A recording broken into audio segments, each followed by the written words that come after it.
ফ্যালিসিফিক ক্যালকুলাসে উত্তরটি বেরিয়ে আসবে। জেরেমি বেনথাম হবে এটা, জেরেমি বেনথাম এর। এবার চলে আসুন যে ফ্যালিসিফিক ক্যালকুলাস বলতে কি বলেছেন। ফ্যালিসিফিক ক্যালকুলাস আর কিছুই না, এটা হচ্ছে যে ফ্যালিসিফিক কথার অর্থ হচ্ছে সুখ, এবং ক্যালকুলাস কথার হচ্ছে যে একটা পদ্ধতি বলতে পারো বা প্রণালী, পরিমাপ করার একটা প্রণালী। তো সুখ পরিমাপ করার একটা পদ্ধতি বা প্রণালীকে এখানে বলা হচ্ছে ফ্যালিসিফিক ক্যালকুলাস।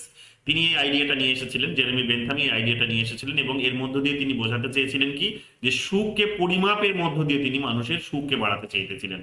বা সুখ বেড়েছে কি বৃদ্ধি পায়নি, নাকি সুখের জায়গায় দুঃখ বৃদ্ধি পেয়েছে, তো সুখ বৃদ্ধি পেলো নাকি দুঃখ বৃদ্ধি পেলো, দুঃখ কম হলো নাকি সুখ কম হলো, এগুলোকে পরিমাপ করার জন্য তিনি এক প্রকার এখানে কনসেপ্ট নিয়ে এসেছিলেন। এবং আমরা জানি গতদিনই আমরা চর্চা করছিলাম, 7টা ক্রাইটেরিয়া তিনি নিয়ে এসেছেন বা 7টা ডাইমেনশনস তিনি এখানে নিয়ে এসেছেন। এলিমেন্টস এর কথা তিনি বলেছিলেন।